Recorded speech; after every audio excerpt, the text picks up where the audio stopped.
नमस्कार. कट्टा कोल्हापुरीवरती मी सरदार जाधव आपल्या सर्वांचं स्वागत करतो. आज आपल्या कट्ट्यावरती ज्या आलेल्या आहेत अवनी संस्थेच्या श्रीमती अनुराधा भोसले मॅडम, मी पहिल्यांदा त्यांचं कट्ट्यावरती स्वागत करतो. मॅडम स्वागत. नमस्कार. नमस्कार. आणि संस्था आणि इतर त्याच्या सामाजिक कार्याबद्दल काय सांगणार? ऑफकोर्स कोल्हापूरच्या बाहेर सगळ्यांनाच तर त्याबद्दल माहिती आहे. मी थोडक्यात ओळख करून देईन आणि त्यानंतर मॅडमची वाटचाल आणि इतर ज्या काही गोष्टी आहेत याच्यावरती आपली याची चर्चा होणार आहे. आपल्याला काही प्रश्न विचारायचे असतील तर ऑफकोर्स कमेंट बॉक्समध्ये आज विचारू शकता. आज लाईव्ह असल्यामुळे मॅडम त्याचं उत्तर हे लाईव्ह मध्येच देतील.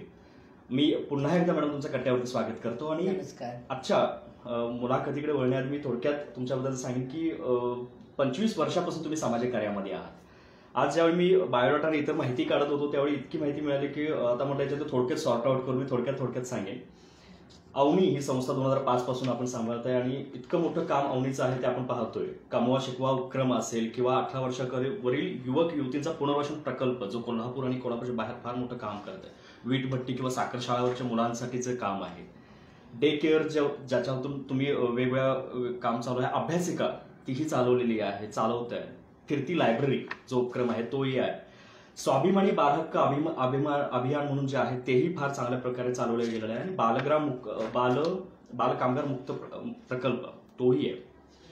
सगळ्यात महत्त्वाचं म्हणजे महिलांच्या सक्षमीकरणासाठीचे जे कार्य आहे त्याच्यामध्ये तर खूप मोठं काम आहे. कचरा विकासाचा तो विकास प्रकल्प असेल किंवा शून्य कचरा व्यवस्थापन प्रकल्प, एकटी संस्था, ह्या खूप साऱ्या अशा संस्था आहेत आणि त्यांची खूप सारी माहिती आहे. याच्याबद्दल आपण मुलाखतीमध्ये उत्तर माहिती घेणारच आहोत. आणि जवळपास मॅडमांच्या या सामाजिक कार्याला 54च्या वरती पुरस्कार मिळाले आहेत.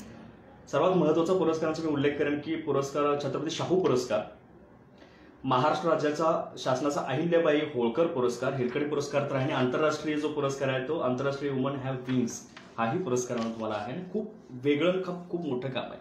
खरंच आम्हाला आमची एक स्वाभिमानाची मोठी गोष्ट आहे की आज तुम्ही आम्हाला कट्ट्यावरती वेळ दिलात. आम्हाला खरंच जाणून घ्यायचं होतं म्हणजे इतकं मोठं काम अवनीचं असेल, एकटी संस्थेचं असेल, त्याचबरोबर आता वेगवेगळ्या संस्था आहेत ज्याच्यामध्ये तुमचं फार पुढाकारानं काम चालतंय. या सगळ्यांकडे जाण्याआधी आपला म्हणजे तुम्ही मास्टर्स केलं सोशल वर्कमध्ये मुंबईमधून आणि त्यानंतर तुमची वाटचाल या सामाजिक कार्यामध्ये आणि ती त्यापासून 25 वर्ष अविरतपणे सध्या चालू आहे. तर हा मार्गक्रमण कसा होता? म्हणजे सुरुवातीला आवड होती म्हणून मास्टर्स इन सोशल वर्क केलं की सोशल वर्क केल्यामुळे या सोशलमध्ये आलात आणि त्यानंतर प्रवास सुरू झाला? मला पहिल्यापासूनच समाजकार्याची खूप आवड होती. ओके. याचं विश्लेषण मी असं करेन की लहानपणापासूनच मला स्वतःला शिक्षण घेण्यासाठी खूप संघर्ष करावा लागला. कामं करावी लागली, अनेक संघर्ष झाले, कुटुंबातली परिस्थिती हलाखीची होती, म्हणजे शिक्षण घेऊ शकणार नाही अशी परिस्थिती होती. म्हणजे जसं आता तुम्हीच कमवून शिकवायचं जसं एक तसं तुम्ही काम करणं किंवा ते शिक्षण तुम्ही स्वतः काम करून स्वतःचं शिक्षण पूर्ण केलं. आणि सारखं मनाला खिन्नता अशी वाटायची की आपल्यासारखी खूप मुलं आहेत की ज्यांचं बालपण एकदम उजाड झालेलं आहे, त्यांना शिक्षणात इंटरेस्ट नाही, ते कामगार म्हणून काम करतात आणि आईवडिलांनाही त्याची काही फारशी चिंता नाही. आणि ह्या मुलांना तर एक चांगलं जगण्याचा अधिकार आहे. बरोबर. तर त्यामुळं मला सारखं वाटायचं की मी उच्च शिक्षण घेईन, समाजसेवेचं शिक्षण घेईन, काहीतरी वेगळं करेन आणि परत अशा समाजासाठी मी काम करेन. असंही मला लहानपणापासून एक सातत्याने वाटायचं की समाजसेवा करावी. म्हणून मी म्हणजे जो त्रास तुम्हाला शिक्षण घेताना किंवा तुमच्या त्या जडणघडणीच्या काळामध्ये होत होता तो तुम्ही बाजूला सोडून त्याचं वेगळं काय करण्यापेक्षा तुम्ही विचार केला की असाच त्रास जी सगळी बाहेर जे समाजामध्ये ज्यांना मिळतोय किंवा होतोय त्यांचा तो कमी करण्यासाठी प्रयत्न करायचे हे त्यावेळी ठरवलं. आणि त्यासाठी तुम्ही मग सोशल वर्कमध्ये मास्टर्स केली, या चळवळीमध्ये आज आलेला आहात. आज आम्ही बघतोय की कोल्हापूरमध्ये असेल किंवा कोल्हापूरच्या बाहेर आता या संस्थांचं काम फार मोठं चाललंय. अवनी संस्थेबद्दल मी सुरुवातीला याच्याबद्दलच घेईन कारण 2005 पासून आजपर्यंत याचं फार वेगळं काम चालू आहे आणि याच्यामध्ये तर खूप उपक्रम राबवले जातात. तर याबद्दल आम्हाला ऐकायला आवडेल की थोडक्यात. अवनी संस्था म्हणजे अन्न वस्त्र निवारा. अवनी मार्फत आपण विशेष आपलं जे काम आहे ते शाळाबाह्य मुलं, बाल कामगार, बाल भिक्षेकरी, ज्या मुलांचं ट्रॅफिकिंग होतं, ज्या मुलांचा व्यापार होतो कामासाठी किंवा लैंगिकतेसाठी ज्यांचा व्यापार केला जातो, अशा बालकांना ते शोषणातनं मुक्तता करणं आणि ज्यांना काळजी आणि संरक्षणाची गरज आहे त्यांचं पुनर्वसन सरकारच्या मदतीने करणं हे मुळात अवनीचं काम आहे. आणि वीटभट्टी, ऊस तोडणी, बांधकाम क्षेत्र इथे जे स्थलांतरित बालकं येतात त्यांच्यासाठी शिक्षणाच्या सुविधा नसतात, तर आपण त्यांच्यासाठी डे केअर सेंटर चालवतो आपली संस्था. आणि 6 ते 14व्या गटातल्या मुलांना शिक्षण हक्क कायद्याअंतर्गत कसं शिक्षण मिळेल यासाठी सरकारसोबत आपण ॲडव्होकसी करतो. तर असं हे मुळात मुलांना ग्राह्य धरून मूळ केंद्रस्थानी मानून अवनी संस्थेचं कार्य सुरू आहे. तर आपण आपलं बालगृह आहे, काळजी आणि संरक्षणाची गरज असलेल्या मुली, ज्यात 40 मुली सध्याला आहेत.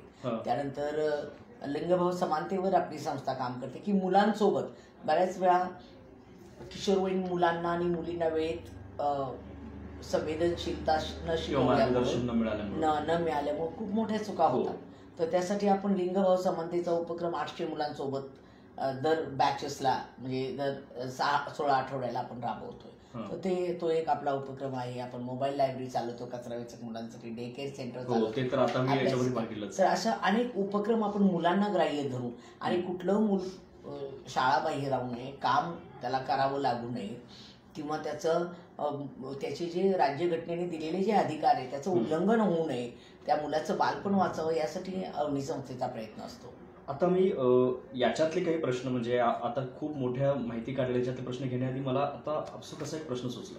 मी काही दिवसापूर्वी संतोष जे बालग्राम चालवतो त्याची मुलाखत घेतली होती आणि तर मला एक असं आढळलं की ठराविक वर्षापर्यंत या ठराविक संस्था ज्या आहेत शासनाच्या असते किंवा कुठल्या 18 वर्षापर्यंत त्याच्या थोड्याशा आसपास त्या सांभाळतात, परंतु तिथून पुढं मुलांना त्या खूप अडचणी असतात.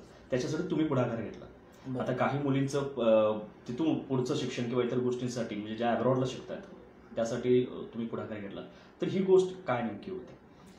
तर आता ज्या मुली आपल्याकडे आहेत 18 नंतर सरकारच्या सुविधा नाही मिळत अशा मुलींना सक्षम झालं म्हणून त्यांनी त्यांचं हे करावं. पण आमचं म्हणणं 18 वर्षानंतर खरं त्या अनाथ बालकांना आधाराची गरज असते, म्हणून आम्ही आफ्टर केअर होम सुरू केले. त्या आफ्टर केअर मध्ये त्यांना काहीतरी काम देणं, दिवसातनं त्यांनी 5 तास काम करायचं आणि शिकायचं. मिळालेल्या कामातला मोबदला त्याला शिक्षणासाठी सपोर्ट आणि आमचं सातत्याने मार्गदर्शन. तर यामुळं हा उपक्रम आमचा खूप यशस्वी झाला. आणि आता तर आमच्या 2-3 मुलींना इव्हन लॉकडाऊन संपल्यानंतर आउट ऑफ इंडिया जाण्याची पण संधी मिळणार आहे शिक्षणासाठी. तर म्हणजे जे आफ्टर केअर मधले आहेत, कारण आम्ही त्यांच्या इंग्रजीकडे लक्ष देतो, त्यांच्या विशेष स्किलकडे आम्ही लक्ष देतो. तर त्यामुळं असा 18 वर्षानंतर सुद्धा त्यांचं सेन्सिटायझेशन आणि त्यांना मार्गदर्शनाची गरज आहे ते आम्ही करत असतो. नाही, खरंच हे एक फार मोठं काम आहे. म्हणजे शासनाची जबाबदारी तिथपर्यंतची होती तेही योग्य आहे, परंतु त्यानंतर उलट आपल्याच घरच्या मुलांना किंवा आपण सगळ्यांच्या फॅमिलीमध्ये आपण बघतो की फक्त 18 वर्षानंतर आपण त्याला सक्षम समजून लगेच बाहेर चला आता तुम्ही करा असं म्हणू शकत नाही. कारण त्यानंतर सगळ्यात महत्वाची गरज असते आणि ती जबाबदारी तुम्ही घेतली आणि फार चांगल्या पद्धतीने आता त्या मुलींचं किंवा इतरांचं शिक्षण चालू आहे. अवनीनंतर म्हणजे एकटी संस्था जी महिला आणि महिलांच्या सक्षमीकरणासाठी काम करते, तर याबद्दल आम्हाला तर अवनी संस्थेसोबत काम करत असताना मला असं लक्षात आलं की बऱ्याचशा स्त्रिया आमच्याकडं मध्यरात्री यायच्या आणि अवनी मध्यरात्री मला नवऱ्याने मारहाण केलेली, माझ्या मुलांना घ्या मॅडम तुम्ही, आणि आम्ही त्या मुलांना स्वीकारायचो. परंतु महिलेसोबत काय करायचं हा आम्हाला प्रश्न पडायचा, कारण तिला पण आधाराची गरज असायची. कारण ती कौटुंबिक हिंसाचारात आल्यामुळं ती कुठे जाणार, मुलं तर संस्थेत राहतील पण ती बाई कुठे जाईल हा प्रश्न तुमच्याकडे घेऊन आले. बरोबर. म्हणून मग ज्या एकाकी राहणाऱ्या महिला आहेत आणि ज्या अशा विधवा आहेत, परित्यक्ता आहे, घटस्फोटित आहेत, हिंसाचार होत असलेल्या कुटुंबात ज्यांना राहावं लागतं, समाजाने नाकारलेले आहेत, तर अशा स्त्रियांना, अविवाहित आहेत अशा स्त्रियांना खरोखर खूप त्यांचे इश्यूज असतात. त्यांना खूप वेळा समाज पण स्वीकारायला तयार नसतो आणि त्यांना कलंकितच अजूनही कित्येक ठिकाणी तर मग अशा स्त्रियांना हक्काचं घर पाहिजे, तिच्या क्षमता तिला ओळखायला एक स्पेस पाहिजे आणि त्या स्त्रीने स्वतः एक आत्मचिंतन करून मला सेल्फ रिलायंट कसं होता येईल आणि त्यासाठीची स्पेस ही एकटी संस्था तिला देते. मार्गदर्शन, सल्ला, त्यानंतर तिच्यासाठी काम शोधून देणं, त्यानंतर तिला स्वावलंबी करणं आणि महत्वाचं म्हणजे कोर्टाची जी व्यवस्था आहे म्हणजे तिला ज्युडिशियल हेल्प की काही स्त्रियांना प्रॉपर्टीज पाहिजे असते त्यांची नवऱ्याकडनं, आणि ते वकिलांकडे जायला पैसे खूप लागतात, तर अशा वेळी या स्त्रिया दाद मागायला तयार होतात. परंतु जिल्हा विधी सेवा प्राधिकरणाकडून आपल्याला हे मोफत मिळत असल्यामुळं खूप स्त्रियांना आपण न्याय मिळवून देऊ शकतो. तर त्यामुळे एकल महिलांचा आजही खूप मोठा प्रश्न भेडसावतोय. तो एकटी संस्थेच्या अंतर्गत हे काम. एक्झॅक्टली. तर एकटी संस्था हा प्रश्न इतका महत्वाचा, इतका क्रुशल आहे की ती एकटी आहे पण एकाकी नाही. तिला ही संस्था आहे आणि समाजातले चांगले घटक तिला याच्यातनं बाहेर पडण्यासाठी मदत करतील. तर हा मेसेज आपण एकटी संस्थेतनं या महिलांना करतो. मी सगळ्या दर्शकांना आमचं सांगेन की हे जे काम आहे मॅडमचं, अनुराधा मॅडमचं काम प्रत्येकाने जाऊन बघितलेलं आहे, मीही बघितलेलं आहे. आणि हे इतक्या मोठ्या प्रमाणात म्हणजे सांगितल्यानंतर आपल्याला वाटेल की ठीक आहे 2-4 महिलांना घेतलं काम केलं, असं नाही. तर कित्येक शेकडो महिलांचं आणि मुलांचं तसंच आहे, शेकडो. आता इथे एक मी संख्या वाचली, जवळजवळ 9,100 बालकांना तुम्ही त्या याच्यातून मुक्त करून त्या वेगळ्या ह्याच्यावरती आणल्या. अशीच मोठी कामं आहेत. याच कामांना एक काय म्हणतात त्याची पोचपावती म्हणूनच असेल की अमिताभ बच्चननी स्वतःहून मॅडमना केबीसीच्या इथं बोलवून स्वतः त्यांच्यासाठी 3-4 तासाचा वेळ देऊन वरती काही मदत करून सुद्धा वरती इकडे कोल्हापूरला येण्याचा एक शब्द दिलेला आहे. आणि ती एक खूप मोठी गोष्ट आहे, कारण अमिताभ बच्चन एक महानायक आहेत आणि प्रत्येकाच्या मनामध्ये त्यांचं एक वेगळं घर आहे आणि त्यांच्याबद्दलची एक वेगळी इमेज आहे, फार मोठा रिस्पेक्ट आहे. आणि अशा माणसांनी स्पेशली तुम्हाला बोलून 4 तासाचा वेळ देणं फार मोठी गोष्ट आहे.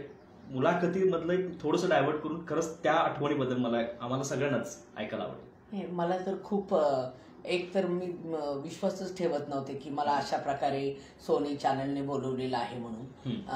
पहिल्या लॉकडाऊनमध्ये त्यांचा मला फोन आला, तर मी आणि ते म्हणाले की आम्हाला काही तुम्हाला प्रश्न पाठवणार आहे. तर म्हटलं पाठवा. मला माहीत नव्हतं हे काय KBCC रिलेटेड आहे. आणि मग मी त्याची उत्तरं त्यांना पाठवली. काय होते 200-250 प्रश्न होते. तर ते मी उत्तर अशी एक सामान्य ज्ञानाविषयी नव्हते पण जनरल प्रश्न होते ते माझ्या आयुष्याविषयी.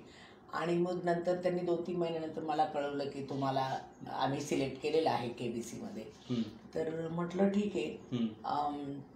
पण माझ्या ज्यावेळी खरं मी तिथं पोहोचले त्यावेळी माझ्या मनावर इतकं दडपण होतं की दुसऱ्या दिवशी शोला ज्यावेळी जायची खरं प्रत्यक्षात 20 मिनिटं राहिले त्यावेळी मी एकदम घाबरले की माझं काय होणार या महानायकांसमोर. आणि माझ्या मनात विचार आला की त्यांना सांगावं आता हा शो कॅन्सल करूया. की खूपच मला भीती वाटली, कारण ही माझी पहिली वेळ होती. तर त्या जे ऑर्गनायझर आहे त्यांच्या लक्षात आल्यानंतर त्यांनी खुद्द बच्चनजींना सांगितलं आणि मला एका रूम मध्ये बसायला सांगितलं. आणि एक 5 मिनिटात खुद्द बच्चनजी आत आले आणि त्यांना बघितल्यानंतर तर मी अत्यंत घाबरली. तर खुद्द बच्चनजी दरवाजा ओपन करून आत येत आहे म्हटल्यानंतर मला तर काही करावं कळेना. बच्चनजींचे मी चरण स्पर्श करण्याचा प्रयत्न केला, म्हणजे उठून गेले आधी आणि त्यांनी मला सांगितलं घबराईये मत, मैं आपके साथ हूं. तर मग मी त्यांचे चरण स्पर्श करण्याचा प्रयत्न केला तर ते म्हणाले नहीं मैं आपके चरण छूना चाहता हूँ क्योंकि आप जो काम कर रहे हो वो बहुत इम्पॉर्टंट काम है. आणि नंतर मग त्यांनी ज्या पद्धतीने माझ्याशी गप्पा मारल्या मला इतकं भावलं. हा एवढा मोठा माणूस, कर्तृत्वाने मोठा, माझ्यापेक्षा वयाने मोठा आणि महानायक, विचाराने सगळंच अतिउच्च, ह्या माणसाने अंगी असलेली नम्रता मला खूप ते भावलं. आणि तो क्षण तर मी विसरू शकत नाही. तो रोमांचकारी म्हणजे अत्यंत असं वाटत होते तो बच्चनजी समोर आहे आणि तो क्षण संपूर्ण आहे. आणि ज्या पद्धतीने ते मला प्रश्न विचारले, पूर्ण भीतीच घालवली त्यांनी मनातली, पूर्ण माझी भीती घालवली. आणि मी त्यांना सांगितलं म्हटलं सर मी कोल्हापूरचे आई हूँ आणि आमच्या इथं गुळ असतो तर मी तुमच्यासाठी गुळ आणला, चटणी आणली कोल्हापुरी. तर ते खूप आनंद झाला. ते म्हणाले मी नक्कीच हे घेईल. आणि मग कोल्हापुरी चप्पलची पण त्यांनी मला आठवण करून दिली की माझ्या एका पिक्चरमध्ये त्या चपलेने मी विलनला मारलं होतं. तर अगदी म्हणजे त्यांना कोल्हापूर विषयीचं खूप प्रेम जाणवलं मला बोलण्यातनं. आणि बोलताना ते म्हणाले पण आप मुझे बुलाइए मैं जरूर आऊंगा. तर हा एक वेगळे पण मला त्यांचं जाणवलं या याच्यात. आणि नम्रता आणि सहनशीलता मला खूप वाटते. आणि मी इतका मोठा महानायक आहे ह्याचं कुठेही त्यांच्या सोबतच्या 4-4.25 तासामध्ये मला असं वाटलंच नाही की मी म्हणजे माझी भीती त्यांनी पूर्ण घालवली. वातावरण निर्माण केलं की तुम्ही घाबरू नका, मी तुमच्या सोबत आहे या प्रोग्रामला. म्हणजे अगदी छान. खरंच ग्रेट एक्सपिरियन्स मॅडम. आणि त्यानंतर ऑफकोर्स ज्या पद्धतीनं म्हणजे त्यांनी या संस्थेबद्दलची माहिती घेतली असेल किंवा ते जेवढे हे झाले की अरे बापरे इतकं मोठं काम कोल्हापूरकडे चालतंय, खूप चांगलं. आणि यामुळं लोकांच्या पर्यंत अजून एक वेगळा मेसेज गेला की खरंच सामाजिकतेकडं एक कोल्हापूरचा एक फार मोठा वारसा आहे. सामाजिक कामामध्ये असेल किंवा एक वेगळे विचार सामाजिक विचारांचा असेल तर त्यामध्ये इथं जी कामं करणारी लोक आहेत यांच्या पाठीमागे आपण कोल्हापूरकरांना तेवढ्याच खंबीरपणे उभं राहायला पाहिजे. बाहेरचे लोक जर उभं राहत आहेत आपणही तेवढंच उभं राहायला पाहिजे. इतक्या मोठ्या मोठ्या संस्था आहेत, हा एक मेसेज आपल्याला यातून मिळतोय. मी पुढच्या प्रश्नाकडे जाईन की डे केअर सेंटर मगाशी तुम्ही उल्लेख केलात की ज्याच्यामध्ये खूप असं काम चालतंय. याच्यामध्ये जवळपास आतापर्यंत तुम्ही 90 मुलांची काळजी घेतली जाते सध्या. आणि अभ्यासिका ज्या चालतात तुमची फिरती अभ्यासिका असेल किंवा इतर ज्या अभ्यासिका चालतात 298 मुलामुलींना तुम्ही मॅट्रिकपूर्व शिष्यवृत्ती मिळवून देण्यामध्ये काम करताय किंवा फिरती लायब्ररी जी आहे ती 6 वाजतामध्ये फिरून लायब्ररीचं काम चालतंय. या सगळ्या कामांच्या गोष्टीबद्दल ज्यावेळी पाहतो त्यावेळी एक नकळपणे मनामध्ये प्रश्न येऊन जातो की ऑलरेडी तुमचं काम अवनीचं असेल एकटीचं असेल इतकं मोठं काम चाललंय आणि याचबरोबर या साईडचे इतर जी कामं आहेत ही तेवढीच मोठी आहेत. याच्यासाठी मग तुम्ही वेळ देणं म्हणा किंवा त्याच्याकडे ते काम तेवढ्याच प्रामाणिकपणे व्हायला पाहिजे, व्यवस्थित व्हायला पाहिजे, याच्यासाठी एक प्लॅनिंग असेल हे कसं मॅनेज करता. आणि सगळ्यात महत्त्वाचा याचा प्रश्न की कुठलंही सामाजिक काम करायचं झालं तर सगळ्यात मोठी गरज असते ती फंड आणि इतर पैशाची. आर्थिक गोष्टीशिवाय इतकं मोठं काम त्या गरिबांसाठी एवढं करता येत नाही. तर एवढं सगळं मॅनेजमेंट करणं कसं जातं? तर मुळातच हे सगळे जे वेगवेगळे प्रोजेक्ट आहेत हे गरजेतनं तयार झालेले प्रोजेक्ट आहेत. आणि या प्रोजेक्टमध्ये प्लॅनिंगचा जर मुद्दा जर बघितला तर प्राथमिक स्वरूपाचं नियोजन किंवा प्रोजेक्टच्या कन्सेप्ट ज्या असतात त्या मी आणि माझी टीम आम्ही डेव्हलप करतो. इथे आमचे विश्वस्त संजय पाटील सर आहेत, ते स्वतः कॉन्ट्रॅक्टर बिल्डर आहेत आणि अत्यंत सेवाभावी आणि नम्र व्यक्ती आहे. तर ते मला सहकार्य आणि मार्गदर्शन याच्यात आम्ही दोघं एकत्रित काम करत असतो. तर त्यामध्ये मी जो स्टाफ माझा आहे तो कमिटेड आहे आणि सेवाभावीपणे काम करणार आहे आणि शिकण्याची तयारी असलेला आहे. त्यामुळे हे इतके प्रोजेक्ट मला एका वेळी हँडल करता येतात. म्हणजे प्रत्येक स्टाफमध्ये सगळ्यांचं एक सामाजिक बांधिलकी आणि दृष्टिकोन आहे आणि लढण्याची आणि संघर्ष करण्याची मानसिकता आहे. त्यामुळं ते शक्य होतंय. आणि निधीचा जर मुद्दा आपण जो मला विचारला की आमच्या संस्थेला 70% निधी कोल्हापूर आणि आजूबाजूच्या लोकांच्या मदतीतून उभा होत राहतो. की खूप छोटे छोटे डोनर्स आहेत. त्याच्यामध्ये चहा गाडी, पहिला चहा टाकून देण्याऐवजी ते पहिल्या चहाचे पैसे देणारे 25 आमचे चहा विक्रेते आहेत. ओके. ते आहेत. भाजीवाले आहेत. व्हेजिटेबल असोसिएशन जे आहे मार्केट यार्ड ते रेग्युलर आम्हाला भाजीपाला बालगृहाला एकटी संस्थेला च्या बेघर निवारणात देतात. त्याच्यानंतर दर गायत्री मेनन आहेत, मेनन पिस्टनच्या, यांचा आम्हाला सतत सपोर्ट आहे या उपक्रमाला. पोषण आहाराच्या गोकुळ दूध संघ आमच्या मुलांना दूध प्रोव्हाइड करतो रेग्युलरली. गेले 10 वर्षापासून दररोज 10 लिटर दूध गोकुळ. आणि डॉक्टर सूरज पवार, डॉक्टर मंजुळा पिशवीकर, डॉक्टर सुजाता खोत, डॉक्टर विवेक हळदवणेकर, ही सगळी मंडळी जमेल त्यावेळी आमच्या ह्या संस्थेला सढळ हाताने मदत करतात. आणि छोटे मोठे 1-1 रुपया गोळा करून अगदी कष्टकरी शेतकरी सुद्धा आपल्या संस्थेला मदत करतो. म्हणजे तो एक मुद्दा फार चांगला वाटला. चहा सकाळी काही जण असं टाकतात, तो चहा 5 रुपयाचा, दिवसाचे 5 रुपये जरी संस्थेला दिले हो तरी किती मोठी गोष्ट आहे. आणि त्याच्यातनंच आम्ही एवढी मोठी इमारत बांधू शकलो की कोल्हापुरातला माणूस हा एखादी चांगली गोष्ट पटल्यानंतर काहीही कमी पडू देत नाही. आज आम्ही 40-50 मुलींना सांभाळत असताना आम्हाला खूप कमतरता येतात, पण कोल्हापूरचा माणूस हा ह्या सगळ्या पलीकडे जाऊन कसलीही कमतरता येऊ देत नाही.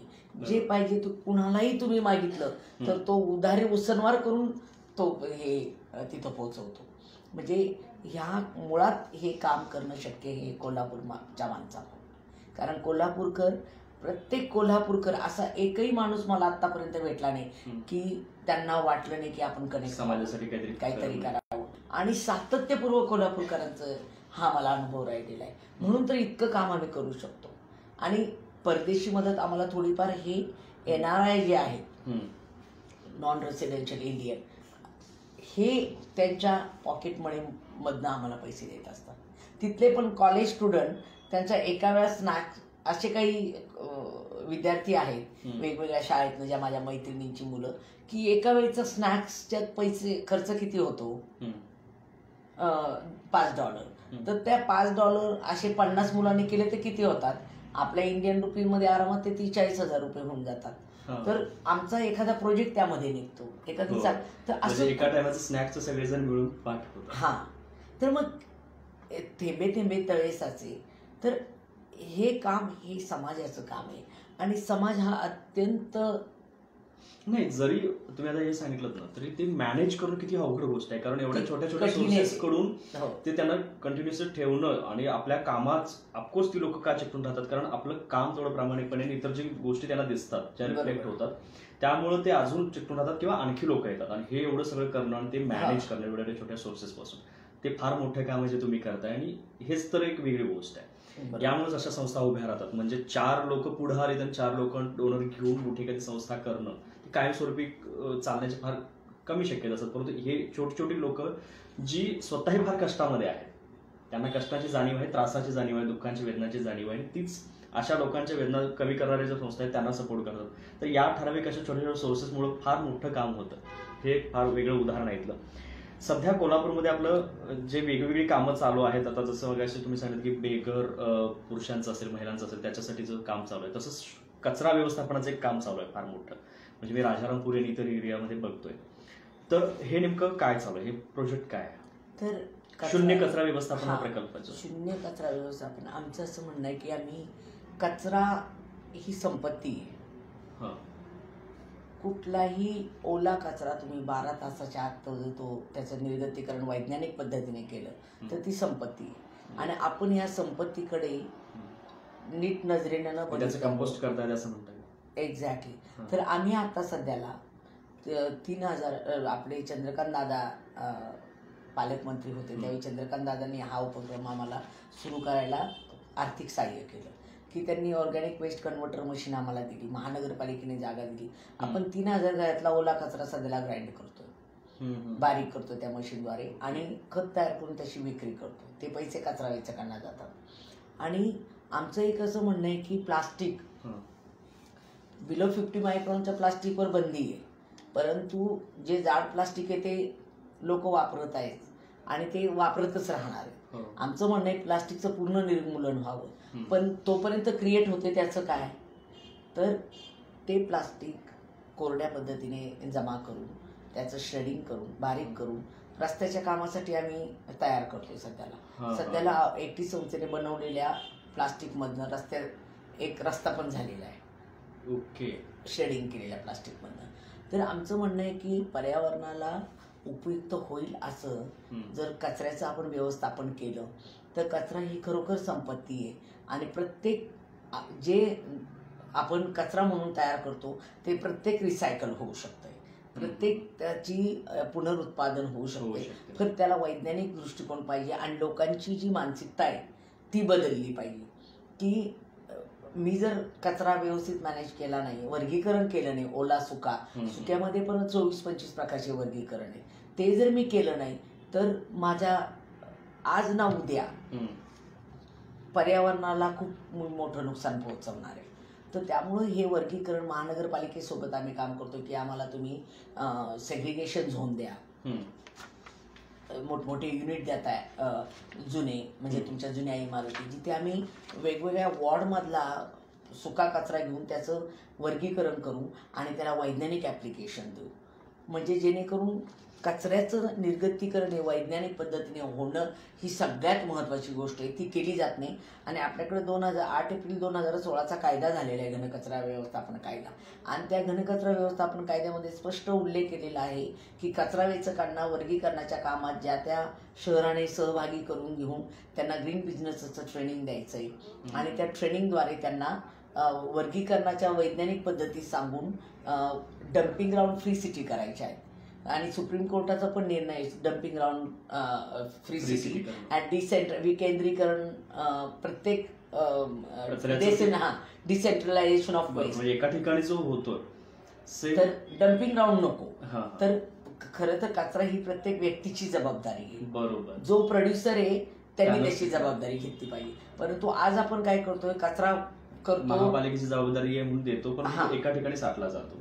आणि काय होतंय, आपण सरकार काय करणार आहे, तुम्ही कचरा करताय दर महिन्याला 3,000 रुपयाचा आणि महानगरपालिकेला चार्जेस देताय 2 रुपये. महानगरपालिका काय करणार आहे, एवढं पैसे कुठून आणणार आहे? लोकसंख्येपुढे महानगरपालिका आणि सरकार काही करू शकत नाही. ही फक्त सरकारची जबाबदारी नाही, ही आपल्या प्रत्येक नागरिकाची जबाबदारी. कचरा ही आपण कचरा केलेला आहे आणि ही आपली जबाबदारी आणि आपण त्याचं वर्गीकरण करणं, आपण एक नागरिक म्हणून जागरूक राहणं हे महत्वाचं आहे. फक्त सरकारला दोष दिला तर हे कधीही याच्यात होणार नाही. मी सांगेन की कालचं जे उत्तराखंडचं जो प्रकरण घडलं की निसर्ग कसा रिफ्लेक्ट होतो आपल्या चुकांच्या, बरोबर. तर याच्यासाठी प्रत्येकानं निसर्गाबद्दल अवेअर होण्याची वेळ आली. जसं कोरोनामध्ये आपण हेल्थ कॉन्शियस झालो, प्रत्येकजण हेल्थ बद्दल झाल्या, तेवढ्यापुरतेच काही जण झाले, परत आणि पाठीमागल्यासारखं करणारे आहेत, परंतु खूप जण असे झाले की पूर्णपणे हेल्थ कॉन्शियस झाले. तसंच आता निसर्गाबद्दल पण कॉन्शियस होणं, निसर्ग तेच आपल्याला देतो जे आपण तसं जसं निसर्गाबरोबर वागू हे आपल्याला आता दिसून आलं आणि कशी अवस्था होते. आणि मॅडम एक फारच वेगळं मला याच्यातून जाणीव झाली की एकटी संस्था असेल अवनी, याच्यातून लोकांना, गरिबांना किंवा लहान मुलांच्यासाठी काम करता करता एक निसर्गासाठीही एवढं मोठं काम तुमच्याकडे होतंय आणि ते सध्या दिसतंय की किती मोठं काम चालू आहे. कचरा डिकम्पोजिशनचा तर फार मोठा प्रॉब्लेम सगळ्याच सिटींना आहे. म्हणजे जसं मुंबईमध्ये डम्पिंग यार्ड आहे, मोठे मोठे डोंगरच जाते कचऱ्याचे. नाही, ते ही क्रूरता आहे. हो, आता झोम प्रकल्प जरी आपण बघितला कोल्हापुरातला तरी एक डोंगर सहज शक्य आहे, त्याचं डिसेंट्रलायझेशन सहज शक्य आहे. फक्त आमच्यासारख्यांच्या म्हणण्याला वाव देणं आणि समाजाने सतर्क राहणं आणि शेवटी याचा फायदा समाजाला आणि पुढच्या जन्मणाऱ्या पिढीलाच होणार आहे. त्यातनं आम्हाला काय वैयक्तिक फायदा आहे? काहीच नाही. फक्त आम्ही जी दिशा देतो, जे विचार मांडतो ते समाजाने समजून घेऊन त्याप्रमाणे वर्तन करावं. प्रत्येक काम हे समाजाभिमुख कसं असतं हे खरंच तुमच्या या कृतीमधून दिसून येते की ऑलरेडी जे काम चालू आहे सामाजिक काम चालूच आहे, परंतु हेही ज्याच्यामुळे ऑलरेडी समाजाचा इतका मोठा तोटा म्हणा किंवा खूप मोठी वाईट गोष्ट होते, याच्याकडेही तेवढ्याच मोठ्या दृष्टीने तुम्ही बघून तुम्ही काम सुरू केले. फार मोठं काम आहे मॅडम. आणि मी पुढच्या ह्याच्याकडे जाईन की एकटी संस्थेचे जे आता सध्या चालू आहे 3,400 महिलांना तुम्ही पेन्शन सुरू करून दिली असेल किंवा 4 नाईट शेल्टरमध्ये सगळे इतर जे कामं चालू आहे, हे आता जसं उजळाईवाडीच्या टोल नाक्याजवळ आहे किंवा इकडच्या टोल नाक्याजवळ पण आहे की अशी बेघर पुरुषांसाठी जी शेल्टर्स आहेत, हे काम नेमकं कसं चालतंय? आता काय झालंय, बेघर मध्ये मेंटली पण भरपूर आहेत. हो, ज्यांना घरं सोडावी लागतात, ज्यांना पैसे सांभाळू शकत नाही, असे लोक रस्त्यावर असतात. काही लोक चुकून पण आलेले असतात, भाषेचा प्रॉब्लेम असतो, काहींना जायला पैसे नसतात म्हणून इथं अडकून पडतात, काही मदत पाहिजे ती कळत नाही. तर असे लोक जे बेघर अवस्थेत फिरतात अशा लोकांना आम्ही आधार देतो. त्यांना त्यांचं संगोपन, त्यांना जेवण, आंघोळीसाठी पाणी, औषध उपचार हे सगळं आपण करतो. आणि महत्वाचं सगळ्यात आम्ही त्यांचं पुनर्वसन करतो. पुनर्वसन म्हणजे त्यांचे घर शोधणं, त्यांना घरापर्यंत पोहोचवणं. आणि ज्यांना कोणीच नसेल तर त्यांना आपण शेल्टरमध्ये कागदी बॅगा बनवायला शिकवणं, कापडी बॅगा, बरोबर. आणि त्यांना काहीतरी काम देणं जेणेकरून त्यांना एक त्यांचं साधन स्वतःच, बरोबर. तर ते एक करतो. आणि त्याच्यामध्ये मेंटली इल पुरुष आणि स्त्रिया जास्त आम्हाला मिळतात, पुरुषांच्या ह्याच्यामध्ये सुद्धा. म्हणून तर त्यांचा उपचार घडवून आणणं आणि त्यांना योग्य ठिकाणी नेणं हे खूप आमच्या पुढे आव्हानात्मक मला जाणीव झाली. मी ज्यावेळी इकडं तावडे हॉटेलच्या इकडचं जे आहे तिथं बघितलं, त्यावेळी एकाला जो असं मेंटली प्रॉब्लेमॅटिक मुलगा होता ते बघत होतो मी. तर त्याला एकट्याला सांभाळणं किती अवघड गोष्ट आणि अशा अनेकांना सांभाळणं, ते केअरटेकरसाठी कसं सांभाळणं किंवा त्याच्याबरोबर त्याचं इतर सगळं पाहणं मोठी गोष्ट आहे आणि ते खरंच चॅलेंजिंग काम आहे. खूप मोठी कामं आहेत आणि याचबरोबर खूप सारं बोलण्यासारखं आहे. धागा निवारा केंद्र जे आहे आता आपलं बेवारस एकट्या विधवा परित्यक्त्यांच्या याच्यासाठी काम करत आहे. अशा खूप साऱ्या संस्थांच्या अंतर्गत मॅडमांचं काम चालू आहे. निसर्गाचाच मगाशी जसा विषय निघाला, रंकाळा स्वच्छतामध्ये फार मोठा पुढाकारही तुमचा होता आणि त्याच्यामध्येही काम मॅडमने फार मोठं केलेलं आहे. प्रत्येक ठिकाणी आपण पुढाकार घेऊन इतकं सामाजिक दृष्टीने काम करताय आणि त्याच्यामध्ये लोकांनाही आपला दृष्टिकोन बदलायला लावणं हेही फार मोठं काम करताय. खूप मोठं काम आहे मॅडम. आणि आज हे आम्हाला ऐकायचं होतं, थोडक्यात का असेल ना आम्हाला याबद्दलची माहिती मिळाली, लोकांनाही त्याबद्दलचं कल्पना आली की हे नेमकं काय चाललेलं आहे, की किती मोठं काम आहे. आणि लोक एक म्हणतात सामाजिक काम करण्याचं त्यांचा पिंड ते करू देत, आमचं जग आहे. परंतु आपलीही तेवढीच ती जबाबदारी नाही, न कल्पने का असे ना, तर आपल्याच आजूबाजूचं कोणतरी त्या त्रासात असतं त्यावेळी ही संस्था मदत करत असतात, त्यावेळी आपण काहीतरी देणी लावतो अशा संस्थांचा. आणि खरंच आपण काही काही पुढाकार घेतले पाहिजेत. स्वतःला वेळ नसेल स्वतःच्या कामकाजातून व्यवसायामधून, तर अशा संस्थांच्या मार्फत आपण समाजासाठी काहीतरी करू शकतो. एवढे चांगले प्लॅटफॉर्म आपल्या आजूबाजूला उपलब्ध आहेत.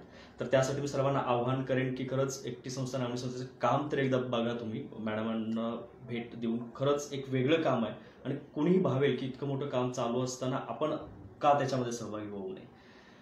खूप धन्यवाद मॅडम की आज तुम्ही वेळात वेळ काढून कट्ट्यावरती आलात आणि एवढी चांगली माहिती दिलीत. मी पुन्हा एकदा आपले आभार मानतो आणि आपल्या सर्वांचा निरोप घेतो. धन्यवाद. नमस्कार.